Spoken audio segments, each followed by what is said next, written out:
Looking.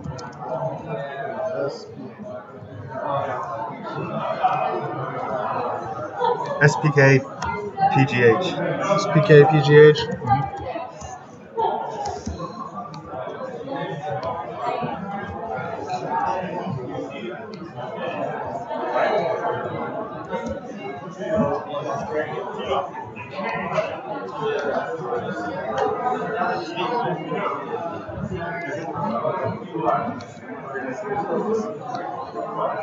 We're good. Did you get it?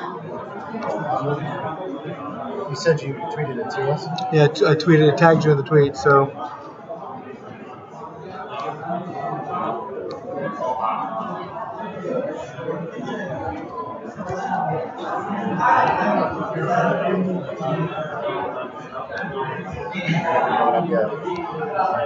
It'll take a second to spawn to YouTube, but did you get the tweet? I'm looking at yours and ours. I got it.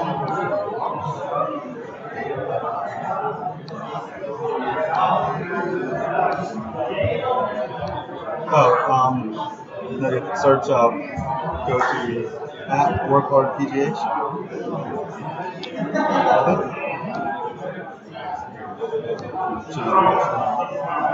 Got it. Let me check YouTube. Yeah. Live. Yeah, check the audio on the YouTube. Do you have a pair of headphones so you can check the audio? That's the biggest thing.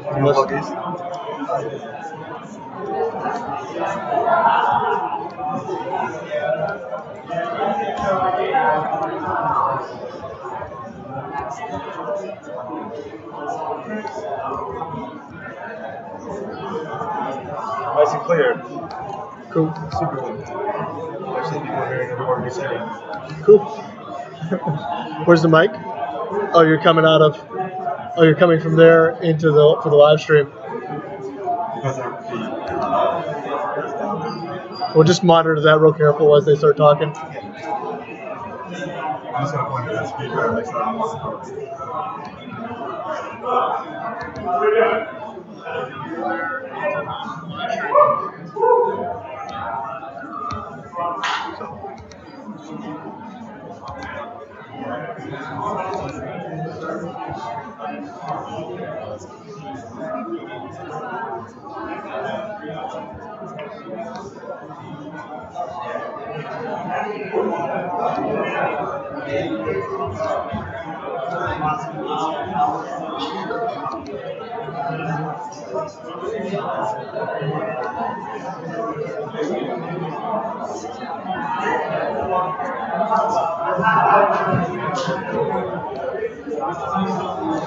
I was open at Allentown.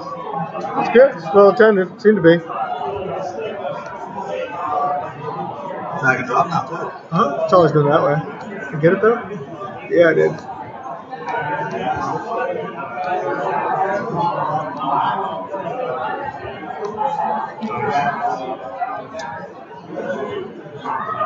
Some brightness maybe?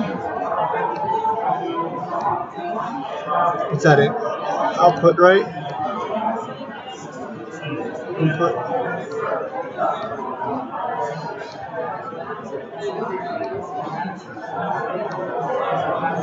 I'm gonna do it, huh? Keep that back where it was. Exposure. Let you go. Look at that.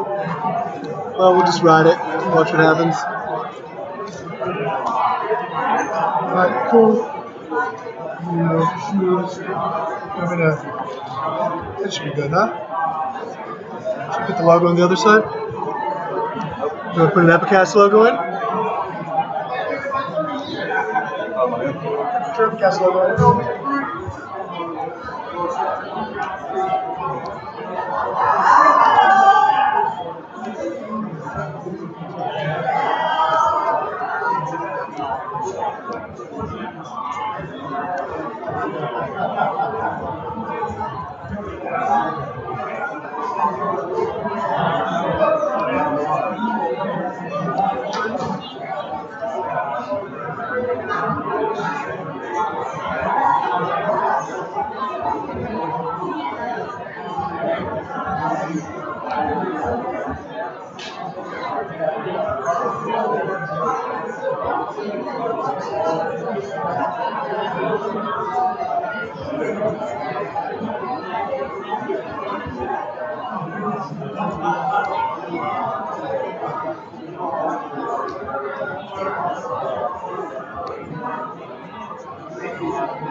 I've got the sign in, so I can't go into Illustrator. How can I turn this PNG inverse colors within Paint?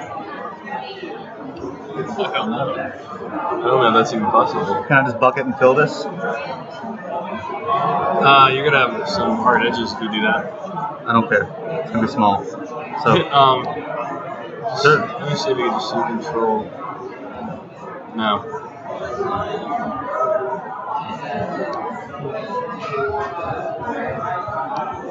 So if I go like here and make this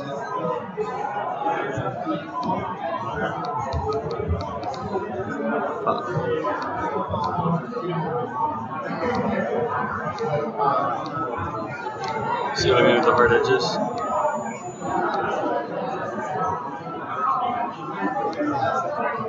How come fucker?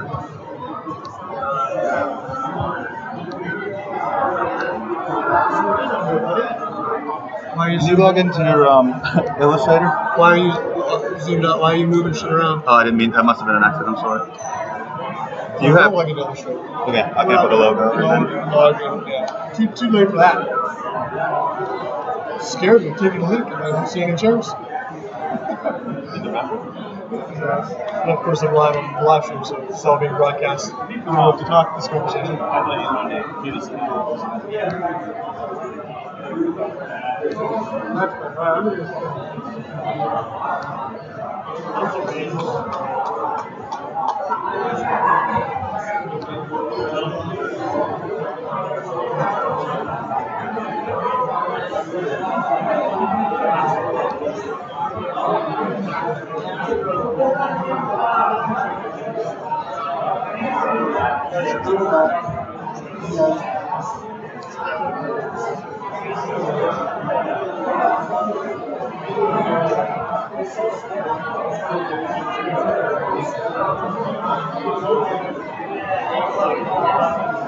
I got something I can use.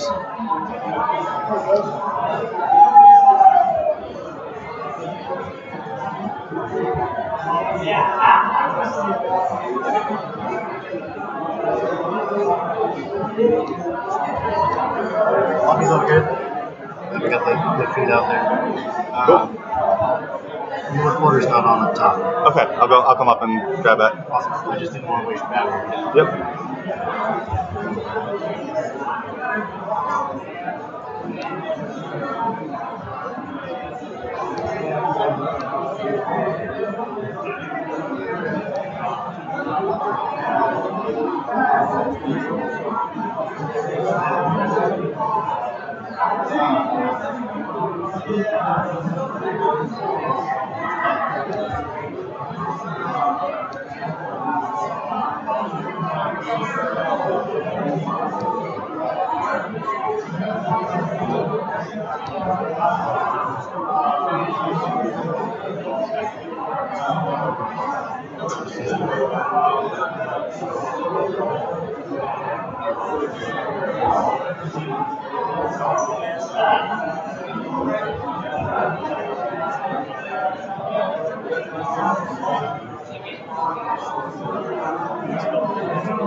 Peter, have a seat.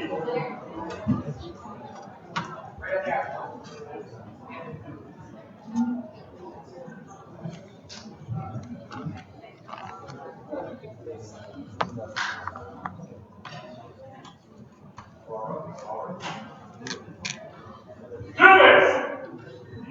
Around this time.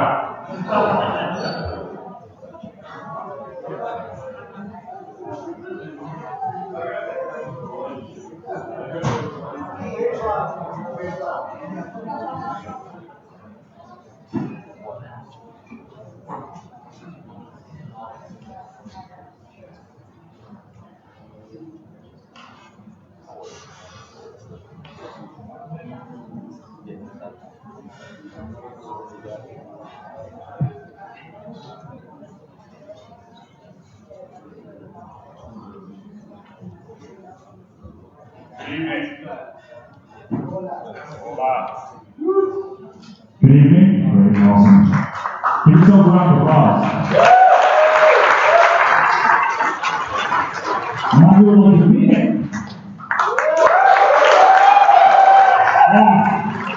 That's what I'm sure. Hope you're doing on this Wednesday night. Alright, so we're going to mix it up a little bit. Because we have such a kick-ass venue like the Torres Strait Martin, and there's so many of you that have such awesome input. I thought I'd lend our platform to some nascent startups that are going to beg your attention for 3 minutes in the hopes of garnering some early customers. Tonight, come on out. Give a round of applause. We've got 3 minutes of time. Give it up one. Hi everyone, how you guys doing? My name is Jason, and my startup's called Swipsy. And instead of coming up here today to rave about all the awesome features we have and why you should use it, I'd like to share an experience with you. So for some of us, this is all so familiar that right after a huge holiday sale, we sitting in that return line, thinking to ourselves, why the hell did I buy this? Or maybe you bought something for your niece and she ended up not liking it, and you're waiting in that line, regardless of what it may be. You're standing in that long line at that favorite department store of yours, fumbling through your pockets for those receipts. 5 to 6 minutes later, you realize you're next up, and you wore the wrong pants. So obviously I'm not pitching pants here, but You come there, you get up there, and the customer sales associate tells you she doesn't make the rules.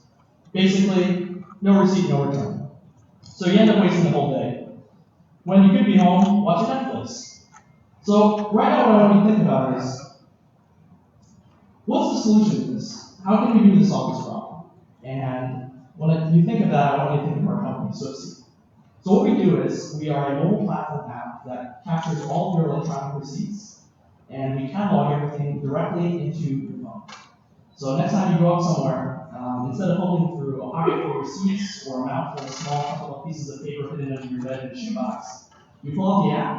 Everything's easily cataloged, easily sortable. You can sort things by date, item, and store. And everything is easily accessible right at your fingertips. You no longer have to worry and squirm when you go there and realize you have no receipt. So what am I here? Why am I here? Well, after a year of working on this, our very small but passionate, dedicated team of engineers and programmers have finally decided we're ready for that closed beta launch. So we're here asking your help, because we can't do it ourselves, even though we try to. For your help to help give us feedback and develop our product better. So if you guys are interested, you can visit our website at swipseed.com, SWIFTCEIPT.com, and join our beta mailing list. And in the next week, we'll send you out a package that contains free swag, a bunch of other stuff, and hopefully you guys will enjoy the product as well. So the next time you're in line and you're thinking about returning something, and you're caught up and you see someone digging through their purse through that mountain of used receipts, I want you to think Swipsy.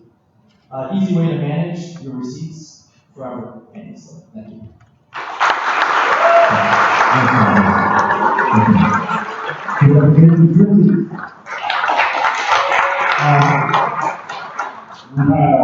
The second startup pitch quantity. This is Dave Russell from Jetpack Workflow. Give it up again. Okay, hi everyone. My name is Dave Russell. I'm the founder of Jetpack Workflow. And to get the pink elephant out of the way that's standing right next to me, workflow is not the sexiest project around, and I know that. But we're driven by a mission to solve really painful problems for really hardworking people. And how we're going to do that is we're reinventing team and client management for professional service firms so they can be more productive and profitable. Before I tell you about the product, the reason this is an issue is, let's take a look at a different industry. Let's take a look at hotels. Hotels need to manage a bunch of hotel rooms. They have 200 rooms they need to manage. If they don't rent it out at night, they lose that asset, it's gone. When you look at professional service firms, they don't have hotel rooms, they don't have products, they have people, they have services. So instead of hotel rooms, they have hours. Instead of 200 hotel rooms, they have tens of thousands of hours that they need to track every week and every year. And inside of Jetpack Workflow, that's what we do. We give users an easy way to set up all your clients, set up all their recurring work. We're going to give you a capacity report to see not only what's happened in the past, but to predict where the hours are going in the future, and also give visibility over your profit margins, whether it's for a client, whether it's for a job category, or even a team member. And so we've been blessed to have hundreds of paying accounts already inside the application using it, getting visibility over the workflow, actually finding real value and tracking all this client work. So if you want to learn more about the application, if you know accountants or professional service firms that want to know more about the application, you can always go to jetpackworkflow.com, or if you want to test drive a free trial, you can go to jetpackworkflow.com/free trial. Thank you.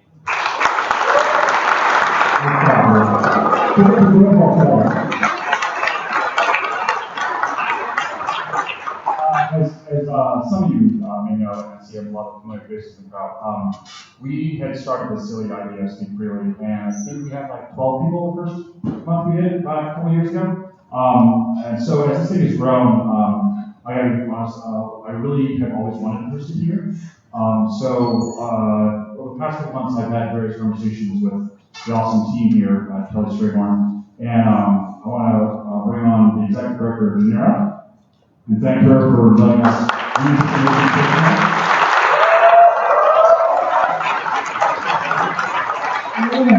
Hi everybody, thanks to Kit and the Figment team for choosing Kelly Strayhorn, and thanks to all of you for being here this evening. It's really exciting to see people wanting to come together on a Wednesday evening for a live discussion. You could be lots of places doing lots of things. I want to just tell you a little bit about KSD. We do lots of programming here. There's information out front about it. Probably what's most important for me to share with you is that this theater has been here now 100 years.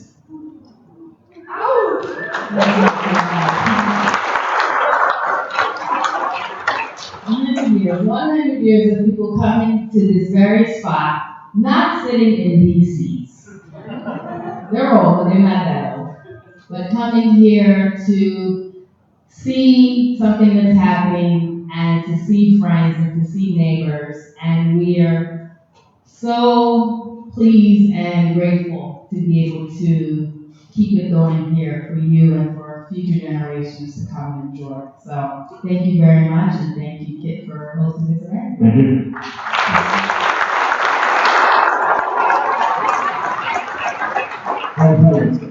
Tonight's a culmination of a lot of hopes as you know, when you start putting this thing together, it starts to gain some momentum, and also people like you are so considerate showing up and giving great feedback and input and suggestions. A common request came up, and Luis was our awesome guest tonight. Luis was an oft-requested guest, and it just so happens that we are super lucky to have Luis tonight.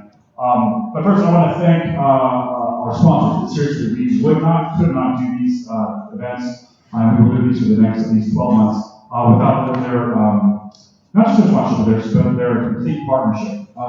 Everybody from Builder Codeworks that is an awesome consultancy for all your Ruby needs, but as many of you know, Justin Reese also is very instrumental in the tech community building space with Code Supply, so he's awesome. Rev is a hub of startup community in Oakland, both in real estate and in content. 40 by 80, as many of you know, is this bank over here, starting with audience talks.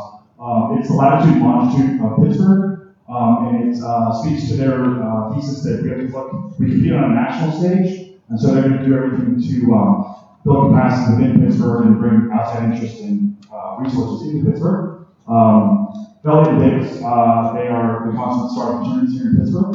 Rocket builds companies and brands here in Pittsburgh. This team. Innovation Works, one of the more important funding sources here in support structures for the innovation community. Frank Kirk was awesome tonight's speaker. 068, who really tries to build the full entrepreneurial potential of ex-offenders. Thanks, Dan Bull.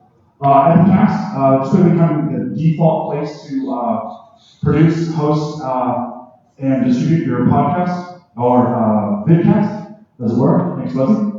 Common office environments. I mean, they're kind of like the industry standard for outfitting your office, whether you're Fortune 100 or fledgling startup, like many of us are. And then Work Hard Pittsburgh, who I guess is one of the more instrumental organizations, starting with Josh in Pittsburgh. Up in Allentown, they're doing a bunch of stuff. They laid a go-to-market layer on top of a whole bunch of creative designers and developers. He has a awesome co-working space, but he's really transforming the whole entire Norwalk and Allentown region. And our awesome host, Kelly Strayhorn here. So please give it up for us.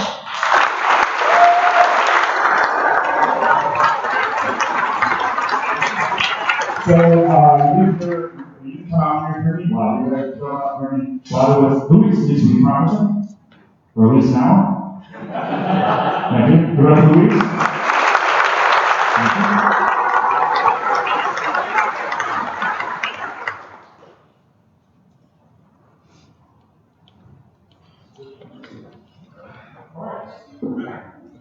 Can you guys hear me?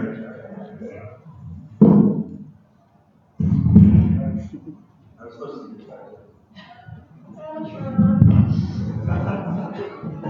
guys, it refunds for everything you do. That was wrong. Last time we had votes. All right. Good. Very low. Very low. That's right. This is kind of low. Everybody can hear us and see us okay? First of all, thank you very much. I don't know. I've been back in Pittsburgh going on 5 years. And I remember we were kind of like a very important stanza to when I came back. You were the speaker at the first week. Oh yeah. And I think you were the featured speaker at the 23rd Shark Week in Pittsburgh. Oh, so thank you much for that. And so we're kind of hopefully going towards one of the touch points in a long experience together with Shark Week. I want to start with so where are you basically from? Where am I basically from? I am from Guatemala. It's below Mexico. That is not where they keep the prisoners. That's Guantanamo. Thank you. Good. I know the census was confused on that. Where are you from? Guatemala City. Okay. We're not very inventive with our names. Or that number says see that. Yeah. Okay. Tell me about growing up there. What was it like? Normal childhood, I guess. It's pretty normal. My parents owned a candy factory, which I guess is a weird part. It was pretty fun, but then I don't really like candy anymore. So all kinds of candy. I mean, marshmallows, gummy bears, all kinds of candy. Which was awesome for like a year. And then it stopped being awesome. Then it was awesome for my friends. And then I broke the machine so much because I would play. There's like these huge machines in there, and I would play it. On Sundays, I would make sure to break them. I didn't think I was breaking them. I thought I was doing stuff. Was this something your dad ever told My grandmother from my mother's side. Second generation Canadian? Yep. Were they just claiming you're not a third generation Canadian? I don't think so. I spent 4 years in Hershey, Pennsylvania. Oh wow. Okay. Yeah. Still have a sweet tooth, very much. And but my family didn't start. So what was this is a generation thing, and you're the second generation expands business? Yeah. I'm still operating. Yeah. What's the brand? So tropical candy. Yeah. Basically from over there. Okay. So you sort of thought a little about candy, but was that your initial spark off furniture? Or what? I don't think so. It was a family-run company, which meant they fought a lot. I did not want because they were family. I did not want to have anything to do with that. Okay. So what's life like? I was pretty nerdy. Sure. Yeah. I like computers. When I was age 8, I wanted a Nintendo. Because my friends were getting Nintendos, so my mother got me a computer instead. That's when I started liking computers. I guess I was pretty pissed off the first time. She got me a Commodore 64. I started using it, and I started trying to figure out how to use, what I wanted to do was play games. So I started figuring out how to play games with it. Those are thoughts or? No, use BASIC as a programming language. That was the operating system too, I guess. And so you have to kind of learn how to do some commands to run games. Then I didn't have enough games. How do you learn? I came with an instruction manual. Okay, basic instructions. Yes, so I read it. And then I have a few games that my mom bought me to, like 3. And these are on floppy, right? Yeah, the big floppies. Yeah, and you have to switch them. Okay. Yeah. And then I didn't have enough games, so I started figuring out how to copy games from other people. So I guess I was pirating games. The statute of limitations is done. Right. So that's kind of how I kind of became, at least in my kind of neighborhood, a bit of a hub of game. I was the guy copying games. But then I stopped, and I started trying to make my own games, but they were really crappy. So. Were you selling these? My game, no, I was not selling it. This is not a game. I really just wanted to get one. And then that was. I started making my own, and then I kind of stopped. And then, Wow. How old were you at this time? So I was 8 when I had a computer. I was about 10 when I was kind of copying stuff, and about 12 when I was making my own. So the basic game cartel of Guatemala City. I was owned by me, yes. Okay, so but that was your first real like kind of involvement with code? That was my first, and I started really liking computers. That's when I started. Yeah. Yeah. Okay. Did that, you said you were nerdy, so am I implying that you were shy? I wouldn't say shy, I would say nerdy. Okay, cool. I mean, like, you were running full out, Pretty pretty nerdy, that's so you have this, you get exposed. What happens next? I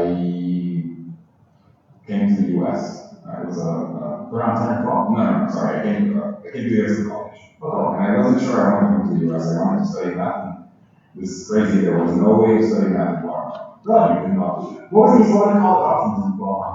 I mean, there were a few colleges there, but they're mainly very practical. So you could study engineering, you could study stuff. You could not study math in Guatemala, just study math. Okay. And So what happened in high school and how was your I started really liking math more than computers. I thought I liked math more than computers. I have since changed my mind.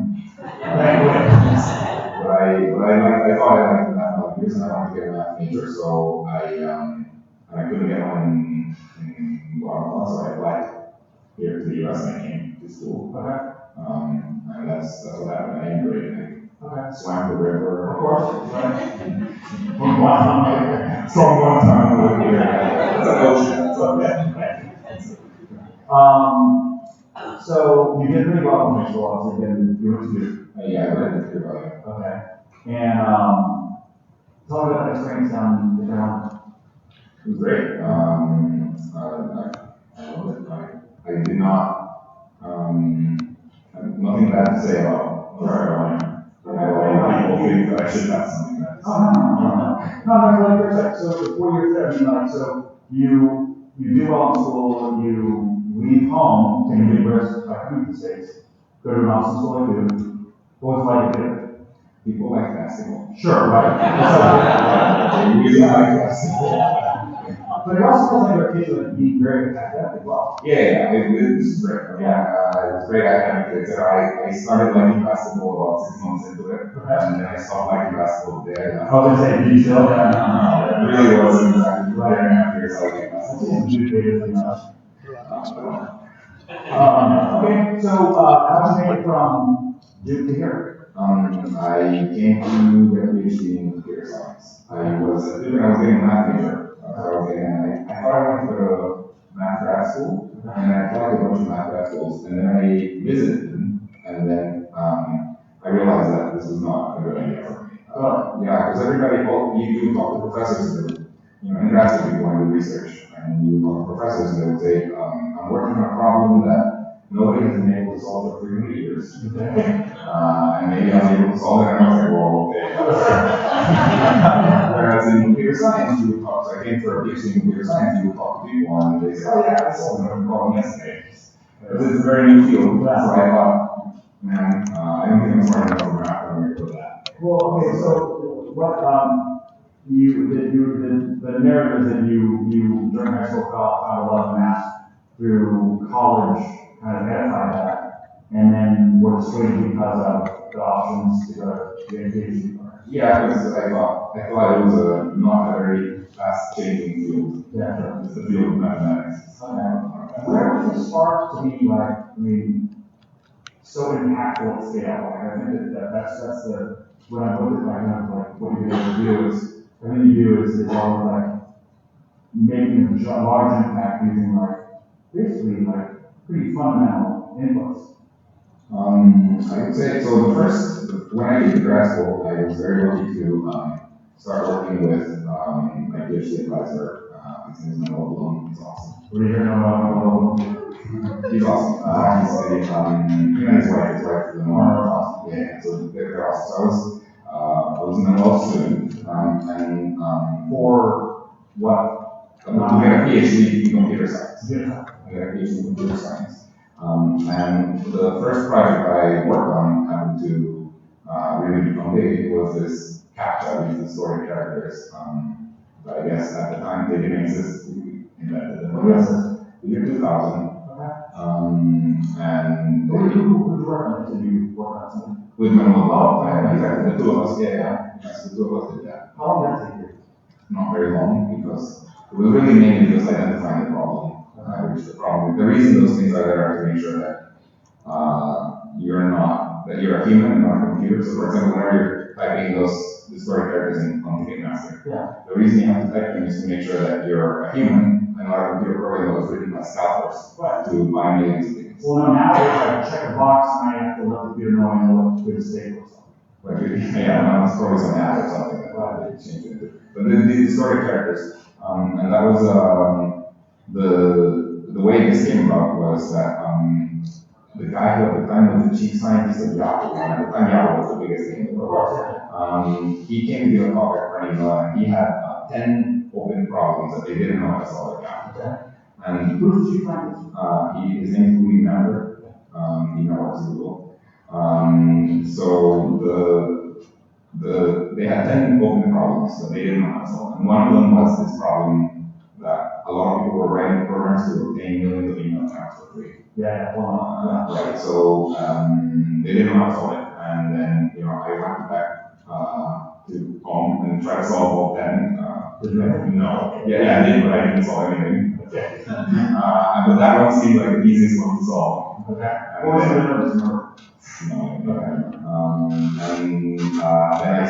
We spent some time with Manuel, the PhD advisor, trying to figure this out. And a few months we came up with the idea of these story characters. And ever since then, the world became a worse place. They serve a purpose. So we were just working on that, and you commercialized it doing that. Right. So when we did that, this was not a commercial entity. Because we really funny. We're so naive. I mean, we gave it to Yahoo for free. We were like, hey, you have that, and then they put it online. We were so happy that they put it online.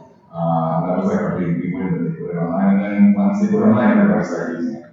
And that reached scale pretty quickly, right? Oh yeah, because the single biggest site on the internet started using it within like a week from the time we kind of showed them the thing.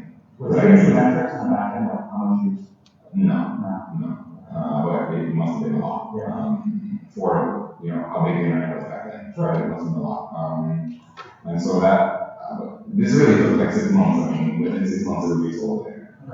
So that was a pretty lovely break. So you didn't get free and clear because you were able to have some of that in commercial, right? No, it was all free. The thing that we commercialized there was completely different.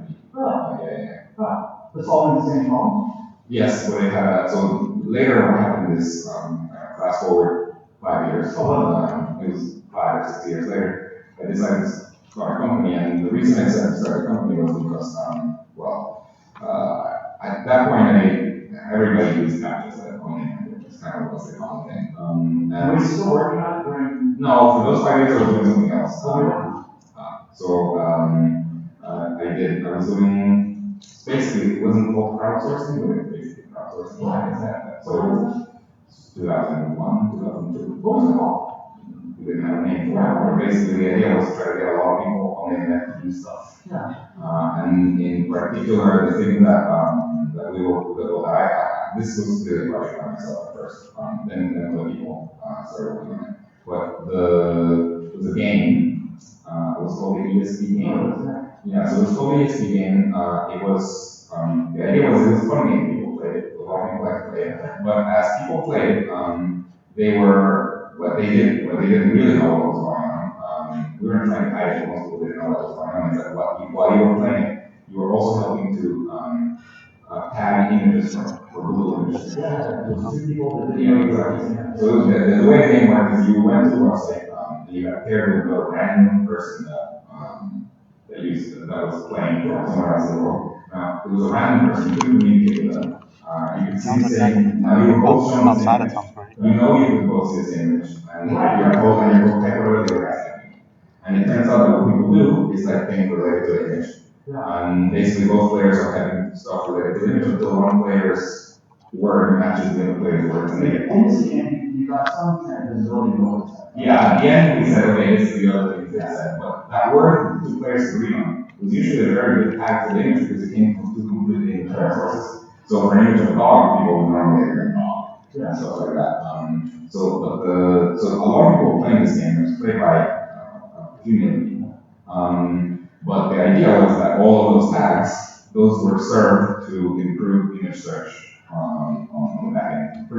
For about, in this case, this was, so I started it was not improving user search for anybody, but just collecting tags, and then Google came and actually bought this. So this turned into this turned into a very small company, it was a one-person company, and Google bought it. This was in 2000.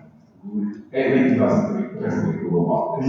You sold it and stayed there. Yeah, I did not go to return, because I was in the middle of my PhD, so I just continued getting What was your thesis essentially? that. I Yes, I got a thesis.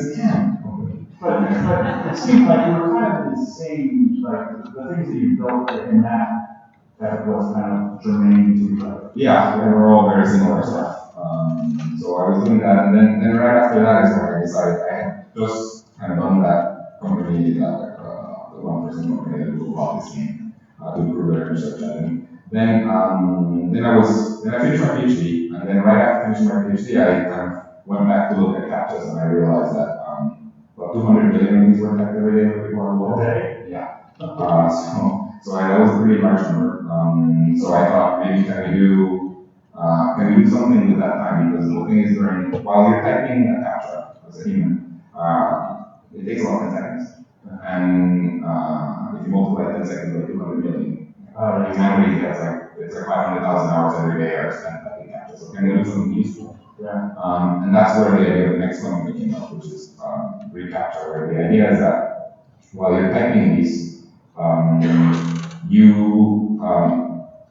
so first, while you're typing, your brain is doing something that computers cannot do. That's the whole idea of captcha. So this is very valuable. They're extracting that into away from right, and computers can't do it. So can we get something useful out of it? And the answer is yes. And so what we started doing is, and this day is still working, that while you're typing one of these, not only are you not authenticating yourself as a human, but you're also helping to digitize books.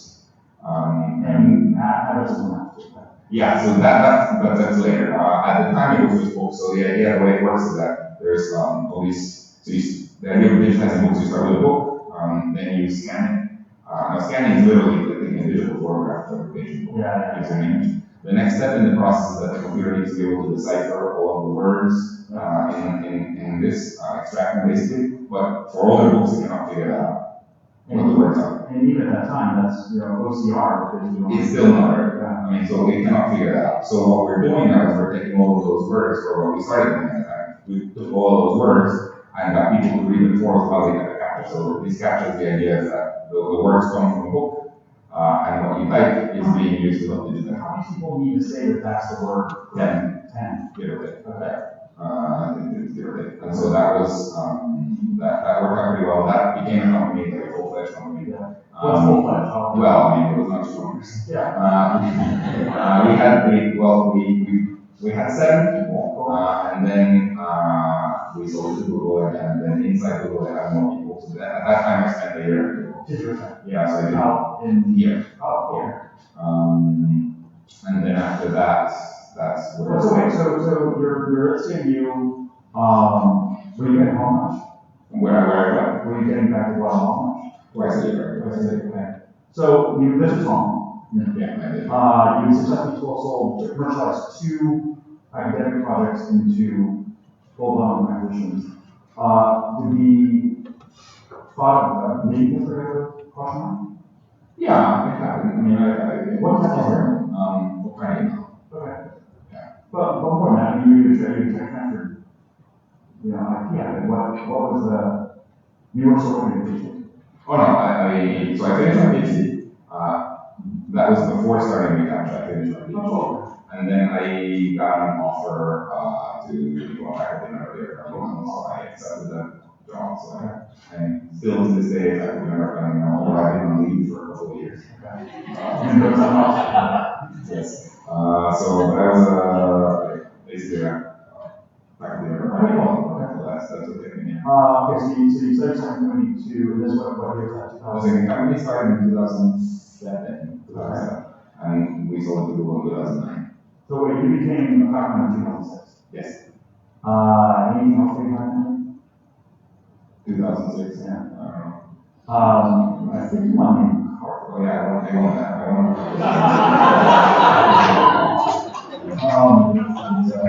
Can I just ask you about this dream? That was weird. I just got, it's a really weird thing. You don't know about the market or it's the same that they give. They don't. So first, when it entails, they give you $500,000 that you can do whatever you want. Anything. It doesn't matter. It goes directly to your bank account. You can use it to, you can use it on cocaine if you really want. Whatever you want. I did not do that. But you can use it on whatever you want. I kind of. That's basically, I use the Arthur to start part of recapture. So that's basically so that's kind of, so this was before recapture that I got into Arthur.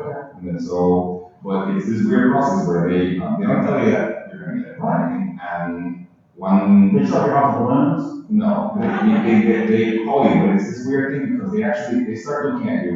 So they actually start looking at you for 9 months beforehand, and they send like spies, not like spies, but they send people pretending to be other things to talk to you. So in reverse, you can tell the people that work. Yeah, well, yes. I kind of asked them. So for me, there was a girl that pretended to be a psychology PhD student that really wanted to talk to me about her thesis or something. Oh, that's deep. Wow. Yeah, like they really sent people to try to talk to you, and she really wanted me to explain how things work, etc. And so that happened. I guess. And then there was by the time they tell you, they arrange a phone call. They really care that they want to talk to you on the phone on a given day, etc. So it was some other person that wanted to ask me some questions about something else, and I didn't know who they were. So I was like, oh man, I'm really busy that day. But they're like, no, I must talk to you at 3 p.m. on a certain day. Well, what's weird is, there was a barista last Tuesday that really was a fan about going on. So maybe. So now you never know. So they call you and then they say, hey, I'm not whatever this person. I'm not that. Have you ever heard of the Barber Fellowship? And I was like, I guess, yeah, I have heard of it. And then they tell you that you just want it, but you can't tell anybody. For 2 weeks. Okay, that's and then they send you a check. Wow. That's awesome. And how quickly do you know what you want to do with it? I mean, I left it. Yeah, I left it in the back. Yeah. So you were still teaching. You had not yet started recapture. You are tenured professor. I'm not tenured professor. Yeah. And then you decide to commercialize the thing that I just kind of working on recapture. And the company. Okay. Wow. Okay. So around that time, and since then, you've got it's ridiculous number of accolades. Every magazine that's published has you're on something. They copy each other. Okay. Well, for sure. It's almost it. Was McCarthy the best endorsement of what you did? I think so. The one that's seen the most. Okay. Especially the fact that it costs money to get as opposed to just name on a list. Sloan didn't. Packard didn't. Those were real money. It was, I like those. Right. That's awesome. And then starting on these lists, but I mean, I know that you're like, and that's what I was especially humbled by you saying this. You don't have much of a public persona. Like you're not out there in front of, you're not looking at the TV press. I mean, it seems to have found you because you're making world-changing technologies. You don't think I'm from Wayne? 20 minutes to the end, it's all money. No, I think you're perfect for it. I think that's an awesome grounded leader, which is somebody looking for a sizzle. I think that's awesome. It's a great thing, especially I think that it's sort of like Pittsburgh, right? I mean, we build shit, and I think that if anything, we don't grind enough. So I think it's very much sequence with Pittsburgh. Okay, so William McCarthy. You formed recapture, you sell to Google, you spent a year there. Was there any interest where you drawn to the West Coast? Well, I mean, I am sometimes drawn to the West Coast. It's the weather's nice. Yeah. Pittsburgh winters are not. It's the worst. They're not my friends. But I say that, we have like San Diego weather with like 25 million people, right? Right. Yeah, that would happen. So, I mean, The tunnel would have to be bigger. yes. Not that.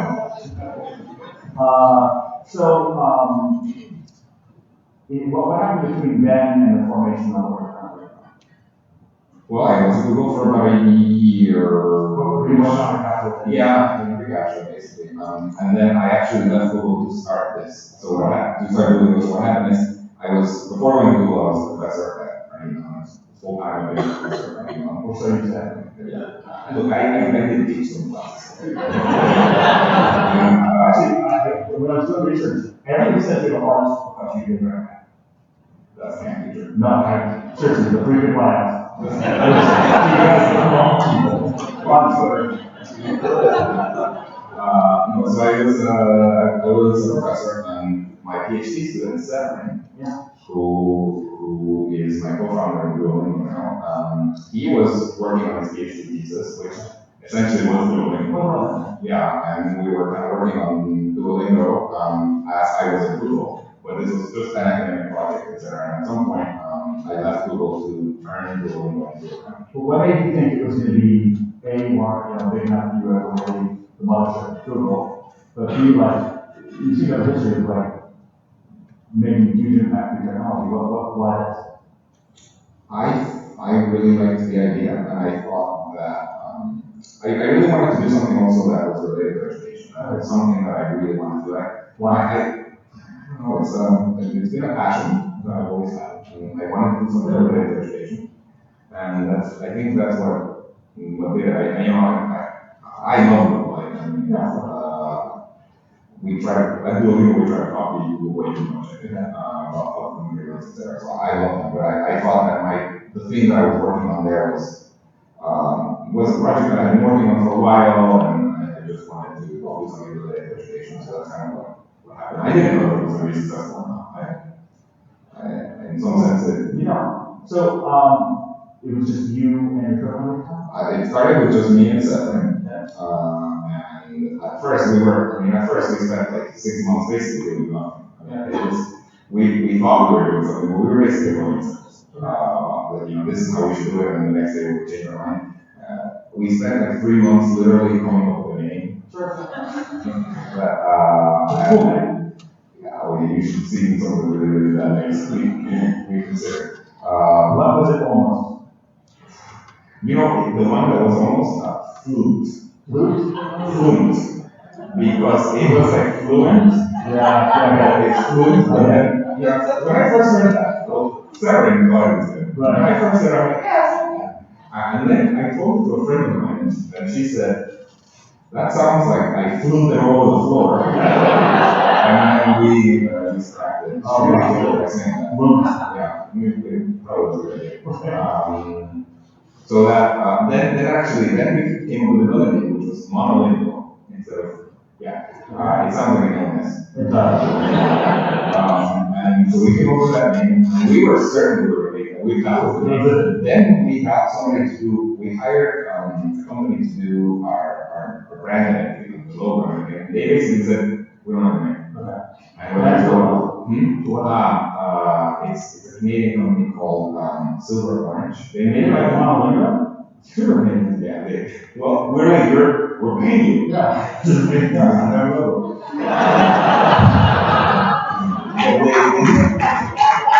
So they did. They were like, no, we really trust us. You have to change that. Good. And then they said, mono. It was like, why don't you do Duolingo? That sounds much better. And we're like, okay. So that's kind of where the name came from. They made the whole identity at first. Okay, cool. Including Bird. They made the first version of Bird. Cool. Yeah. This is pretty famous. So they made the Firefox logo. Yeah. That company made the Firefox logo. So they're pretty. Oh, that's legit. Yeah, they're pretty legit. And so they made the first version of the. Okay. You guys are working on it. The thesis then was a game, right? A language learning thing. We thought that making it into something that is kind of like a game was a good idea. Gamifying. Yeah, gamifying. It's a good idea because learning language takes a lot of commitment. So we tried to turn it into a game as much as we could. Okay. Have you been given any endorsements, or was there any traction that Seven had that made you want to take a leap, or live yourself good? No, we had no system. There was nothing. It didn't work. So no, we just thought. I thought we could make it work out, but I didn't know it was going to be that successful. What was your first win? Our first win was probably getting a round of funding without having a product yet. Okay. And that's based on the team, right? Yeah, that was based on the team. So we did not. So we went to right before we were still kind of young project. Okay. We thought we were going to turn it into, or we wanted to turn it into a company. We needed funding. Did you receive local funding? Yes. Okay. Very slow. Okay. Very slowly. So what was the pushback? None of it was slow. Okay. It's like we're going to have another meeting. And in the meantime, the first semesters were units for ventures in New York. So we looked for funding in the West Coast and in New York, and also one here. In the West Coast, everybody said, "Oh, we love this. This is awesome." But when are you moving? Yeah. And there were term sheets that said that we have to move. So that was the West Coast. Then in New York, they were all perfectly fine with us being in Pittsburgh. Who from Pittsburgh? Brad Kern. So he's one of the two managing partners. So that was our first one getting that call. Yeah. It was a pretty lucky. I mean, I don't know if I would have phoned it to said that back. Well, you're a supposed professor, but you sold 2 companies. Yeah, it was a track record, and so that was good. But I've seen our deck before. I would not fund that. It was pretty funny. It was completely different to what it is now. We had very strange ideas about what the language should be, and I'm pretty sure that after we left, they thought this is really whack, but let's give these guys a shot. Okay. So you how much was it? 3.3 million. Okay. That was profitable. That's a great. Yeah. Well, and also at the time, that was a good Series A. Yeah, sure. This in the last 3 or 4 years, the Series A have gone crazy. So at the time, that was a pretty good Series A. Okay. So it was 3.3 million. It was from them, and also it was just from them, but there was a huge lobby break. So at around that time, I had given a TED talk that went online on TED, and so they had seen it, and that really helped. And also at the time, Ashton Kutcher saw that talk, and then he said he started tweeting us, and so we got investment from him too. Not very much. Yeah, that's in round. So it's 3 million from Union Square, 250 from Ashton. Okay, you're trying to coordinate. Yeah, it's 250 from Ashton Kutcher and 50,000 from another person who also saw our TED talk. Tim Ferriss is a 4-hour work week, and so he But he was sort of like advising Ashton's fund at the time, wasn't even a fund. Yeah, kind of. And so he put in $50,000. Yeah. And hasn't stopped talking about it since. Yeah, that's a good 50,000. Right. It's a lot more for him now. Has everybody seen Luis's TED talk?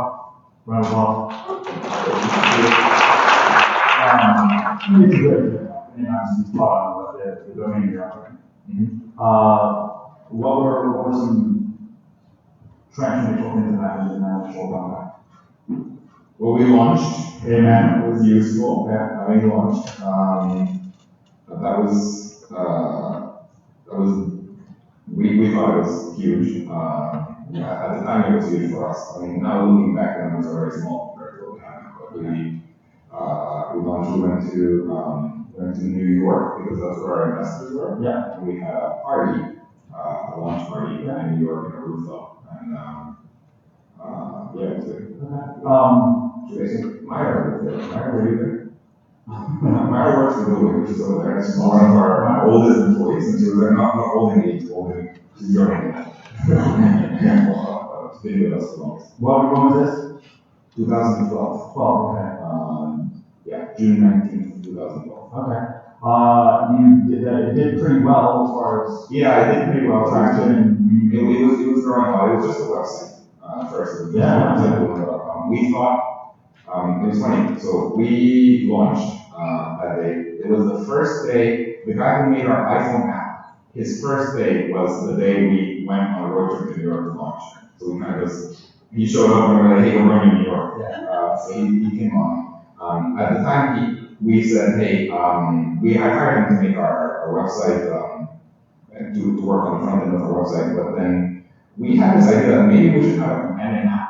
That's kind of what we thought. We didn't think it was very big. We just thought maybe we'll have a companion app. But apps were sort of dominant. Not back then. It was on. I was probably just still thinking that the web is something there. So yeah, maybe we'll have a companion app. And we didn't know that we could port the whole website to the app, etc. We hired this guy. We had two people around the same time. We said, okay, you two, you're gonna get a team, and you're gonna make an iPhone app. Okay, we'll have a companion app. We'll see. And maybe we get like 10% traffic to the website that year. And then we launched it and pretty quickly overtook the website. And today, almost 90% of our traffic is on apps. And I think building on YouTube is the mobile first and only almost. Yep, and so it's really transformed us. But this was not we thought we were able to say. Okay. Yeah. So you win App of the Year.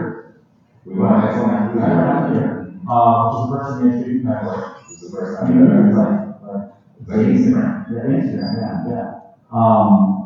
And you get a couple more rounds. We've gotten way too many rounds. Okay, awesome. I'm gonna ask you about that. So the growth, well, initially, so as I knew it, it was a really fun way to relearn Spanish for me. Okay, and it was really competitive because there were people from my high school that I was like, there's no way to beat me at this. And I would like spend one game goal on every, on things.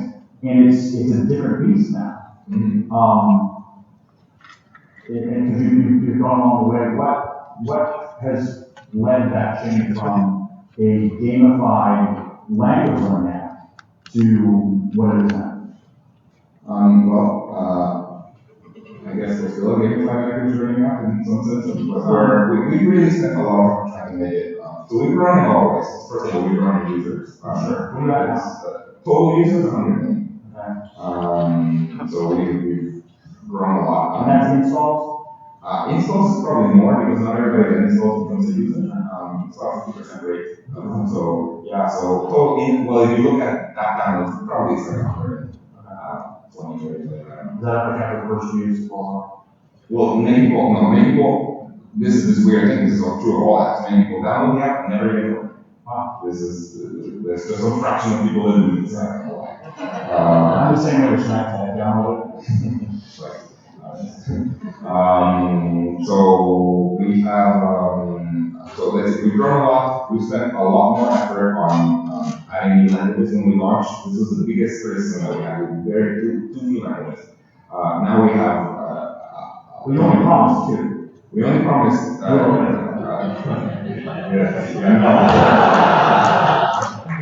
So we did only launch to German and Spanish. And now we have from English to 13 or 14 languages, including Esperanto and Irish. If you want. And I'm on the waiting list for Klingon. Klingon's coming. I don't know when Klingon's coming, but Klingon's coming.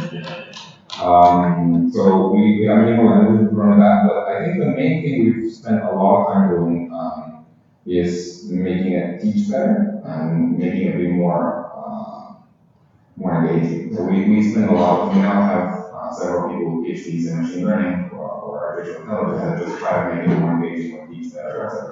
And so we've done that. We also are now in schools. We started getting into schools. So that's nasty. It seems like the most educational apps like adapt to the environment, right? Like they teach to what the current system is, and you completely threw that out. Yeah, and it's probably a good move. So when we were just starting, we wanted to teach languages, and then we talked to a few schools, and they would say, okay, great. Why don't you make an app that teaches exactly what we teach? But every school got something different, and so we realized it was not scalable. So we decided we were just going to do our own thing. completely ignore schools, and for the first couple of years we just completely ignore schools. And when schools would come to us, we would just be like, no, okay, we don't want But to. there's this like concurrent, like education, like they were saying like a certain amount of time on Duolingo equals a certain amount of time. Yeah, we did it, right. So we did a study, we commissioned a study actually from a couple of professors at the City University of New York, where they found that if you use Duolingo for 34 hours, that's equal in 1 semester of university education. Yeah, so that was a good result for us, but we were still kind of ignoring schools. But in the last 6 to 9 months, we decided it was kind of time to, about half of the language learning happens in school, happens outside of school. So we really didn't want to be in schools, but I think at first we just didn't have the bandwidth to deal with it. So we decided to launch a product for schools, and that was about 6 months ago, and it's growing quite a bit with schools. And that's good. But still, so outside of schools, I'm really good at Duolingo. Who cares, right? In the gaming at school, but there's no real life value to that, right? It's being huge on Duolingo. You saw a market poll saying that I needed to meet something? Yeah, I mean, schools have been asking for it. Yeah. A lot of schools have been asking for it, so that's why we started making it for them. And for them, is there accreditation behind it, or? No, they're using it. I mean, they're using it in their classroom to make it more engaging. And what we want to do with it is we probably want to replace textbooks. That's our goal with it in schools. The other thing that we're doing is we're doing this new app called the Duolingo Test Center, where the idea is that you can. It's not that exciting in terms of what you do for the users. It's exciting for us, but it's not a fun game. It's a test. But so it's for the people who need it. It actually turns out to be really super useful, because what it is so what happened is about a couple of years ago we started getting a lot of emails from people saying, "Thank you for teaching me English. I could not afford it before. Now you teach me English 100% for free.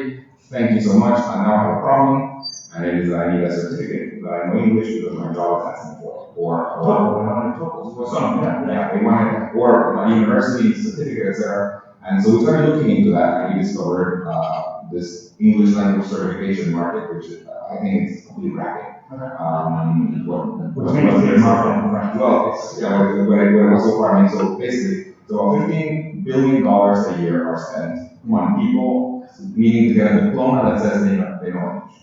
Wow. The way they get that is by taking a test, a standardized test. There's a few of these. One of them is called the TOEFL. That's the one that you use if you want to apply to a university here in the United States from a country like mine. I have to have the TOEFL. And it's a crazy thing. First of all, most of these exams are taken in developing countries. Second, they all cost about $250. So, yes. Third, they are all taken in, you have to go to a testing center to take it. Now, the thing about these testing centers, it sounds bad, but it's really bad because they only have them in certain cities. So if your town or city does not have one, you have to travel to take a test and pay $250. And it's this crazy thing, and it's actually happened to me when I was coming to the US to study. Guatemala ran out of spots for the TOEFL. So I had to take a plane to the neighboring country of El Salvador to take a test. And in the end, the whole ordeal took about $1,000. I was lucky that my parents could pay for that, but it's very hard for somebody. So we found that the whole thing was just crazy. So we decided that we were doing our own version of the test. So we have our own test. You can, it's not $250, it's $20. And there's a reason why we charge for it. You can't make it free for the following reason. The reason people have to go to testing centers is to make sure that they are not cheating. See, for example, you can cheat by sending your cousin to take the test for you, or you can cheat by showing up with a bunch of English books or whatever. So the testing center is a place where you can cheat. So how do we prevent cheating in that? And the way we prevent cheating in that is we turn on the front-facing camera and the microphone, and we record you taking the whole test. And then a human watches you take the test. And so there, they can see that you're not looking elsewhere and that you are actually you and that nobody's telling you anything. But we have to pay that human to properly place that. It's like a remote contract. I mean, we also charge, charge $20. Here's the breakdown. Pay $5 to this person who does that. We pay $6 to either Google or Apple because it ends up being an in-app purchase. And then the other $11 is profit for us. So that's kind of. Okay, so it's not a randomized sample, so you're not translating the back into those tests, right? We're not. So it's the same routine. Yeah. Is that the future of Duolingo, or is there? That's probably I would say either our main business model or one of our main business models. So Is that what you raised this last round on? the last round was raised, no, the last round was almost entirely raised on, it was funny, so last round we raised 4 rounds of money. 83 million. So the last one was. That's a lot Good. So the last one we raised, where we should by now have a very functioning business model, and we do not. So the last one was raised on trust us. We have grown a lot.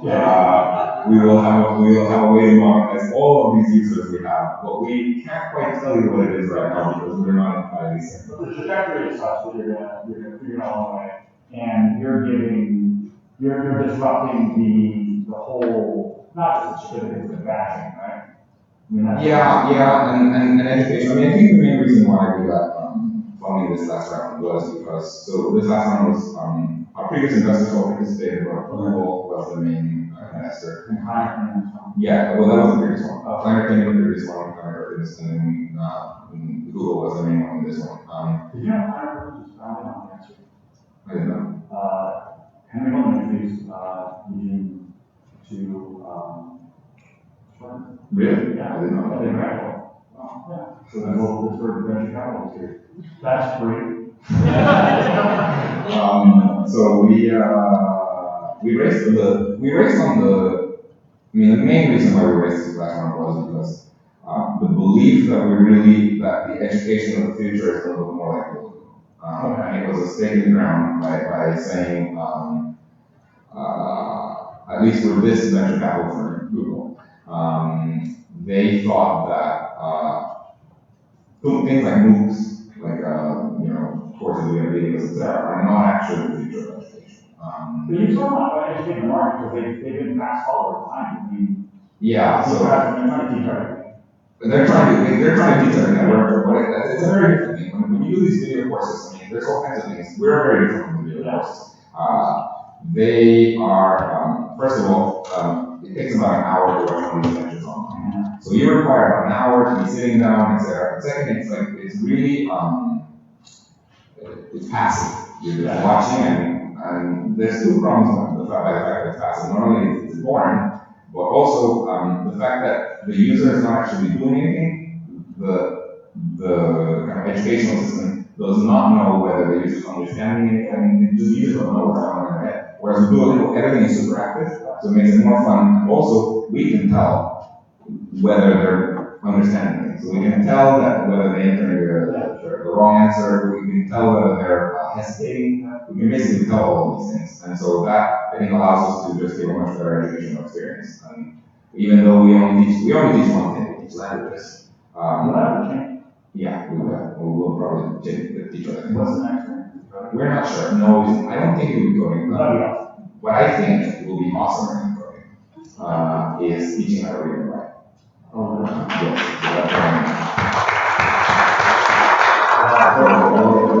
likely do that, but I don't know. I don't know. For now, I think we're with languages. We only teach one thing, but even though we only teach one thing, we are the #1 ranked education app in Android and iOS compared to many of these other things that teach hundreds of things, and yet we get more users, more downloads. You have more aggregate users than they do for teaching everything. Yeah, for sure. I mean, for example, example is Coursera, which is one of these examples. They teach everything. They have 1 million monthly active users. We have more daily active users. We have way more daily active users than that. So it So, am I correct in saying you have three revenue streams? You have one that you are from the testing. Yeah. You have two because you have water meter thing you translate. Yeah, so we have that when we're trying to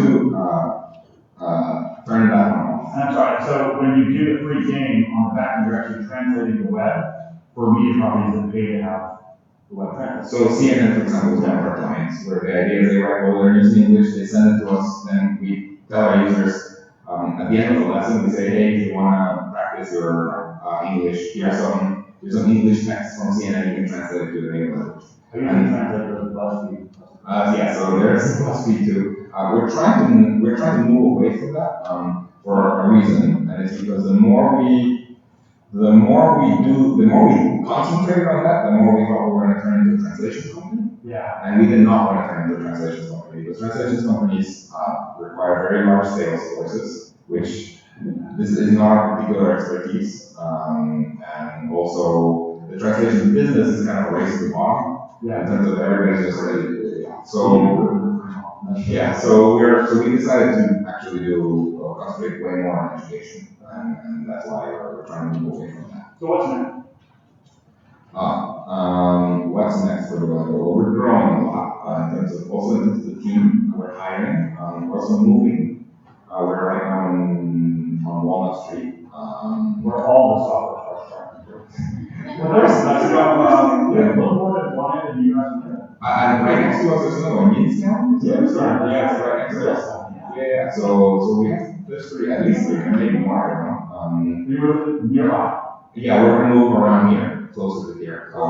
We don't know exactly where. We have a couple of options, but we're gonna move around here. Cool. Pittsburgh, you're saying East End. Oh yeah, East End. We're not even going downtown because that's the far. So you had like tremendous success. You've come out of academia, like what? I'd like your viewpoints, and I know we ran long, so I appreciate your patience, on Pittsburgh in general. I mean, you raised money despite Pittsburgh on some world-changing apps. What's your sense on the start plan here in the innovation center? Well, we're still here, so I think it's net positive. I would say this: it's for us at least. I don't know for others. For us, Pittsburgh has been really good at hiring engineers. Yeah. It has worked out really well for us because we hire from Carnegie Mellon a lot. There's a fraction of people that go to Carnegie Mellon and want to stay in Pittsburgh, and we have a good chance of hiring them because there's not a lot of competition. You think most people that they graduate are still they just want to go? Oh yeah, sure. Most people that graduate Carnegie Mellon in computer science. Is that changing? It's changing. It's changing due to some really awesome projects. I think Lenore's project or Columbus is really helping. So I don't know what a fraction of people, let's say 10% of the people that graduate want to stay because they like it, etc. We have a really good chance of getting it because there's not that much competition. There's competition, but it's just not that much. Especially when compared to Silicon Valley or whatever. So Carnegie Mellon has been a great. The fact that Google Pittsburgh is here is really awesome. They have, I don't know how many engineers they have now. Let's say 400. That's been that positive. It's been a huge positive for us. We've hired a number of people from Google Pittsburgh, and so that's really great. So I think hiring engineers, good. That has worked out really well. We've had trouble hiring, the positions we've had trouble with are people with previous startup experience, hard. We're starting to run into this problem. Most of the people that work for us have either never worked anywhere or have worked at exactly one company that has 50,000 people, which is Google. And so I don't know if we really have anybody, we have one or two people that work in previous startups, but it's really a very small number of people. And so we don't have people. Do you think that's a big problem? We don't have that talent that happens. I think that's a huge problem. I don't know if it's a huge problem from the beginning, but it's a huge problem for a company our size because we're now in a point where I would like to hire a really good suite of executives, and they're very hard to find. And what you want, it's not. You probably need to hire probably I would say some sort of chief business officer is probably a big. revenue. We probably need that, but basically, if you want people, and it's not like there are no people, for example, marketing. It's not like there are no marketing people in Pittsburgh. They are help, but if you want the ones with previous experience, they are like a UPMC or something. And when you talk to these people, it's like, so my previous marketing budget was $45 million a year. What's yours? And we're like, we don't have a marketing budget, but we could give you maybe $10,000. Yeah. You want to hear that? That's what you want, and so it's not like there are. I think here there are kind of two ends, right? There's the people that have fresh out of school, and then there's the people that are like working at the UPMC or a massive company, and those are not super useful to us. I mean, hiring. I'm sure it would be awesome if we could hire like a marketing at UPMC, but I don't think that's the right fit. So what else does Pittsburgh need to take that next? So I think the qualified people that are not qualified, I would say experienced people in startups. So I would love to have somebody that has grown a team from 50 to 500 working for me. And I think you get that a lot in Silicon Valley because you just hire people, so you're there. And that's hard for us. I think that's probably our biggest. I would say that's our biggest, basically hiring people with experience or with contacts or whatever. I think that's probably our biggest thing. Well, I want to give you guys a chance to ask some questions, and I know that Adam, have you been able to follow on Twitters? Following the Twitters. Can we put some house mics up there for people that don't have the Twitters or so we can flip phones?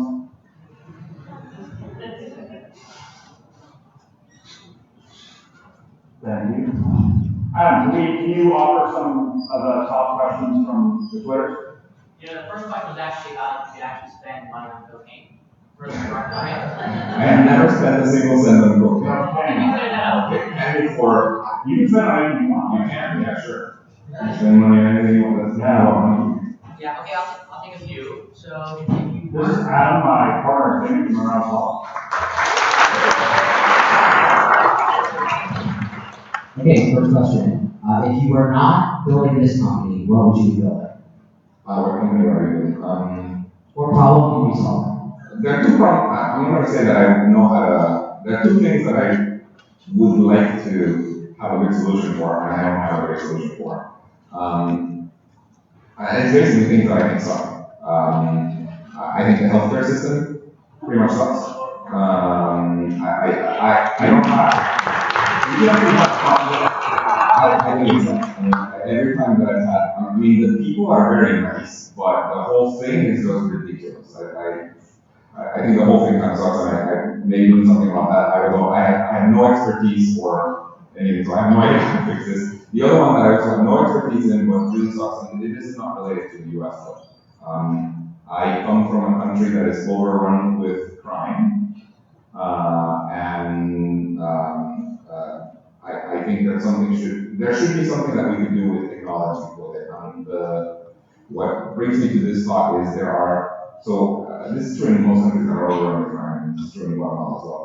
99.9% of the population is not criminal. The vast majority of people are not criminal. So there's the total number of criminals in the country is probably 15 million people. The total number of criminals is probably, I don't know, 20,000? Some small number like that. It really makes no sense that 20,000 people are terrorizing a huge group of 15 million people. These 15 million people should be able to get together and essentially overrun these 20,000 people.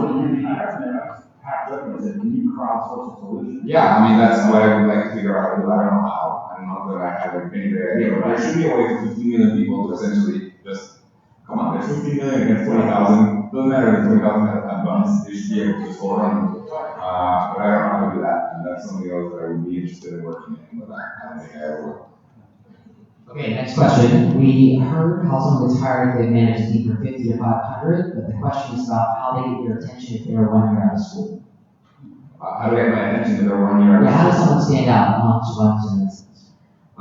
So I'll tell you some of the things that, I'll tell you some of the things that don't work first. We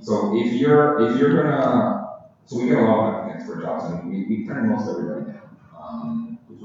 Yeah, we do.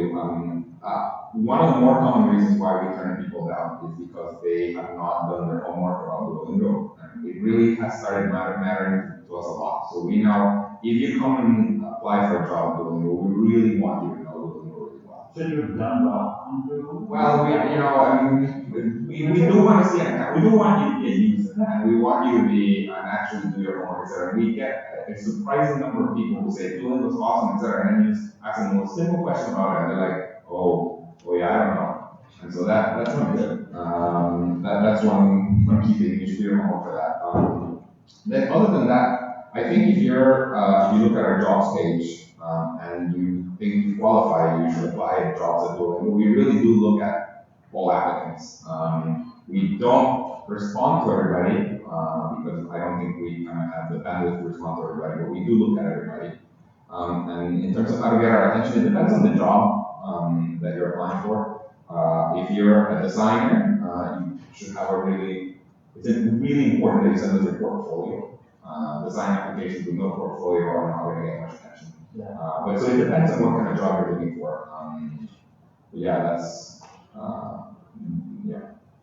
So a question from the university, they wanted to know, other than the $11 that you're making in test certifications, how do you plan to monetize the future of Duolingo? How do we plan to monetize the what we're doing? The future, after the next $80 million goals. What's our revenue plan? So we're doing the certification. We're likely, so I think the certification we may be doing deals with large organizations wanting to teach English or languages to their workforce. Yeah, we may do that. Okay, a question about how you create a healthy culture, what type of working environment you do at Duolingo. Oh man, that's really hard. Does that fall on your shoulders mostly at Duolingo? No, I would say it falls on everybody's shoulders, not just mine. I don't think I have as much impact on the culture as I wish I did. I think it falls on everybody's shoulders. I think that's one of the hardest things. Creating a culture where everybody is happy to come to work every day. I think we have that. I think we have that. We haven't at all times. I think there have been times where there have been pockets of people that are unhappy, and it's usually for different reasons. Either they're working too hard or they're not being kind of rewarded enough, not monetarily, but just they're not being felt to be rewarded enough or something. But it's really, I probably spend 20% of my time on making sure that the team is happy, etc. And not that I always do a good job. I think 50 people. But I think it's been much harder than I thought to keep 50 people all extremely happy. And I think we have that right now. Hope so. Yeah. So I think we have a couple questions from the audience. Some live questions. Look at this. No. Screen. Okay. First, I want to say earnestly thank you. I think a lot of us were very surprised to hear about the English certification kind of bracket that you mentioned, and because of humanitarian issues, and so I think that was really great that you got into that to kind of mitigate. Excuse me. My first question is, do you think that there would be some sort of legitimate sponsorship or something that would make that certification something that you can put on a resume, for example, or yeah, so you're wondering whether our certification is legitimate or just made up. So yes, this is probably the biggest hurdle to entering the certification market, is make it legitimate. So we're working with a number of institutions to make it legitimate. It is already accepted by a few departments at Harvard University. It is accepted by some arms of Carnegie Mellon. And we are, over the next year, we're going to be running a study with 12 kind of big time universities like Yale and University of Washington, these kind of big time universities, where the study is going to be to see if our test is good enough for their undergraduate admissions. And we think it will be. And so the hope is that within a year or two, it will be accepted by a much larger number of kind of name brand institutions. Congratulations, that's great. This one's not a fun question, just real quick. So my question hurts. I got limited. I apologize. Yeah, we'll rotate it. Talk afterwards. One last question. Who wants to be last? There we go. Say your name, your company, and your question. Jonathan Chambers from Unity, and I want to ask you, so you're in an education company now, you were passionate about it, you said, but then you've also gone to university and have a PhD. How much do you value your sort of, college and PhD education, and how do you see that going forward compared to something like you're doing with Field in the education space? So the question is, how much do I value my own education and what was the second? Especially your informal education, and then how do you see that evolving in the future when we talk about MOOCs and doing good stuff? Yeah, I value my formal education a lot. I thought, I wouldn't be where I am without it. At the same time, my family had to spend $200,000 for a year from college, which is ridiculous. That is the average net worth of an American adult is $200,000. So that means you need to spend your entire net worth on going to university. So I think something needs to change with that. But more fundamentally, I think, the price is one thing, and I think we can figure that out. I think the fact that in the US it's so expensive is it's something has to change, and it's just weird. What I think the bigger problem is that the educational system in the world, I think, generally is broken. I think, so here are some numbers. So the thing is, it works out for some, it works out for me. Yeah. But when you look at the numbers, there's 1 billion adults in the world that don't know how to read and write. We're in the 21st century, people. That makes no sense. In developing countries, so just using Guatemala as an example, only 24% of the people that graduate high school have a required reading and writing level. 7% of the people that graduate high school have a required math level. And on top of that, only 60% of the people actually graduate high school. So if you do these numbers, that makes no sense. And that's you can say, well, whatever, they're like 400 of them. Say that. But then looking at here in the US, just think about this. People here have to study math literally for 12 years of their life. It is 12 years of their life. Every single day, gotta study math.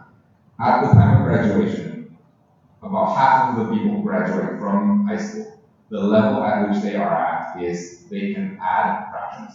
That is what they were able to do in 12 years of education.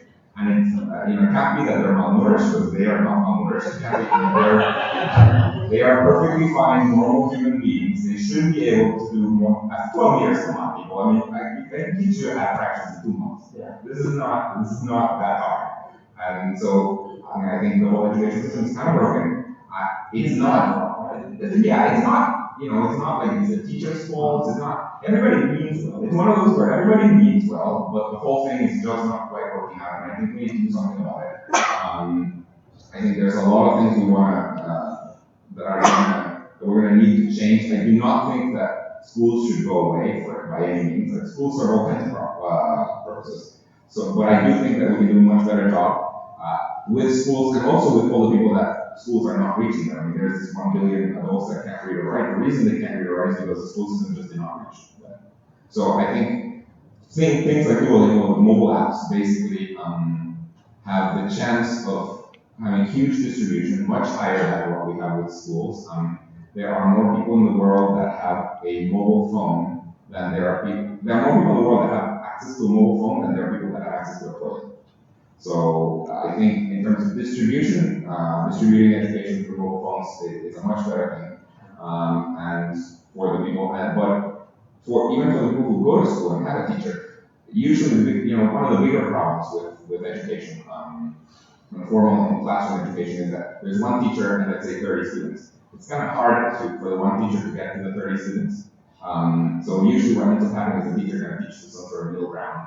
And everybody above the middle is learning very efficiently because they're kind of higher than the median. Everybody below the middle is not learning very much because they don't understand. And so that's kind of what happens. And so there's a lot of studies. There's one really famous one that compares people in a classroom to somebody that has a one-on-one tutor. And the result is, this has been replicated in all kinds of areas of education. The result is that if you have a one-on-one tutor, you perform better than 98% of the people in the classroom. And there's a reason for that, because the one-on-one tutor is teaching to your level, not to some sort of random median level. So you have to the first tutor. That's our goal. We want to be as good as a one-on-one tutor.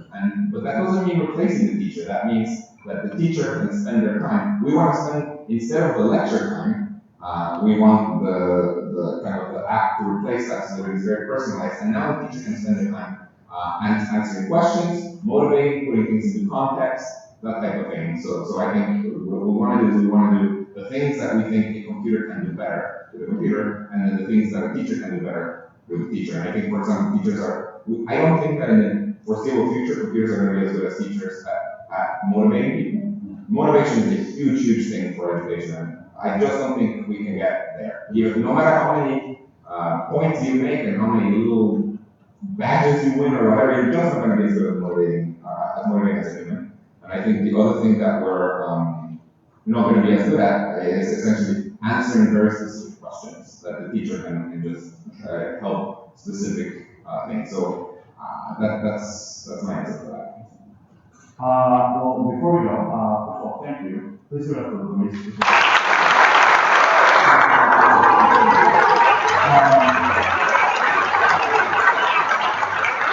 Can people follow you on Twitter and on Facebook? Follow me on Twitter. I don't say much on Twitter. Is there a best way of reaching you in general?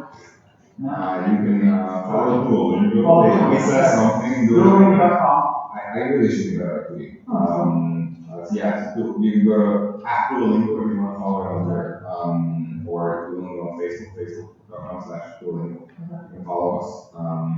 Yeah, me. I'm saying well. All right. Thank you, guys. Thank you.